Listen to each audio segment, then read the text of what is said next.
name's Teresa Beaulieu, and I'm doing my historical figure speech on John Adams. Founding Fathers has always been a broad term that includes the men that founded our country. In many ways, though, I would consider John Adams as the founding father of our nation. Each man made their contribution to this country's beginning, but John Adams, although he lost clients, kept his morals and dignity intact. In the process of doing this, he gained the respect of his family and peers. He was the second president of the United States from 1797 to 1801. John Adams was born in the Massachusetts Bay Colony on October 30th, 1735, to John and Susanna Adams. At an early age, he attended schools in the community of Braintree. He attended Harvard, where he received an A.B. in 1755. After graduation at the age of 20, he taught school for a short time. Worcester, Massachusetts was where he met and was influenced by attorney James Putnam to become an attorney. He studied law under Putnam and then returned to Braintree to be presented to the bar. He was admitted to the Massachusetts bar in 1761. On October 25th, 1764, he married Abigail Smith. They originally moved into the small farmhouse left to Adams by his father. There he began his first legal practice.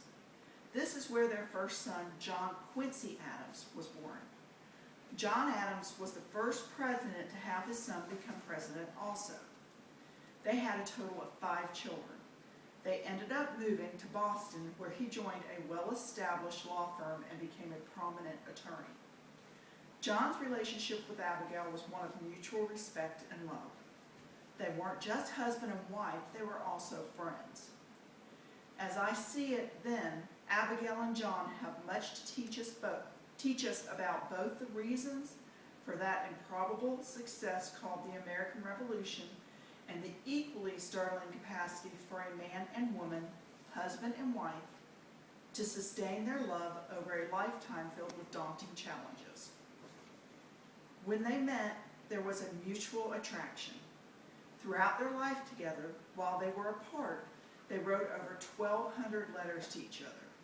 You can read most of those letters on the website, www.masshist.org/digital-adams/AEA/letter/. Their relationship was based on honesty and trust of each other's opinions. Because Adams' reputation of being fair, he was asked to represent the British soldiers in the trial for the Boston Massacre. He did not hesitate, firm in the belief that no man in a free country should be denied the right to counsel and a fair trial, and convinced on principle that the case was of utmost importance. He won the case, proving the captain and his men did not commit an act of murder. His part in the case helped his public standing so that he was more respected than ever. In 1774, Adams was chosen to become one of the 5 delegates to the First Continental Congress in Philadelphia. He was a very active member of Congress and engaged in numerous committees, over 90. He actively proposed making George Washington Commander-in-Chief of the Continental Army. He was part of the committee that worked to draft the Declaration of Independence along with Thomas Jefferson. In addition, John Adams laid the cornerstone of U.S. foreign policy by drafting the Model Treaty of 1776, which sought to structure American foreign relations on the basis of free trade with all nations, but permanent alliances with none. During the Revolutionary War, he served as a United States diplomat to France and Holland. He wanted them to see the United States as an independent country.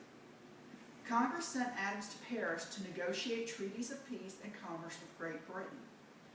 By 1783, he had taken part in his crowning achievement as a diplomat when he negotiated and signed the Treaty of Paris, which secured recognition of the United States' independence from Great Britain. He was the first American minister to Great Britain from 1785 to 1788. In 1789, he was elected the first Vice President of the United States.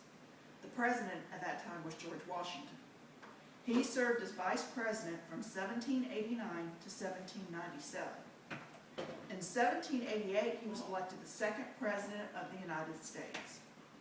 During his presidency, he was trying to keep the French Revolution from coming to the United States of America. The French government felt that because they had helped the U.S., we should in turn support them in their fight. The French government, to help speed along our decision to help, began attacking American ships at sea.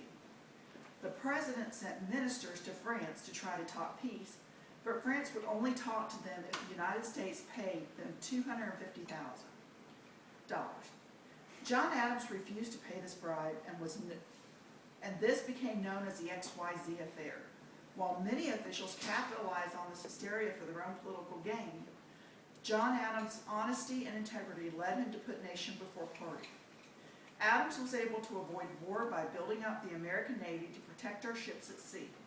He ended up creating the Department of the Navy and building several ships to be a part of it. Just before the election of 1800, Adams took up residence in the White House. He wrote a letter to his wife Abigail stating, "Before I end my letter, I pray heaven to bestow the best of blessings on this house, and all that shall hereafter inhabit it. May none but honest and wise men ever rule under this roof." We all know that didn't happen. John Adams was defeated in the presidential election of 1800 by Thomas Jefferson. Because of the differences of opinion in the election, the friendship between Adams and Jefferson ended. Adams was one of only 2 United States presidents to sign the Declaration of Independence. After Adams' retirement, he spent his time learning and corresponding with friends. He and Jefferson were able to mend fences and become friends again. Adams was able to see his son, John Quincy Adams, become the 6th President of the United States. Adams died on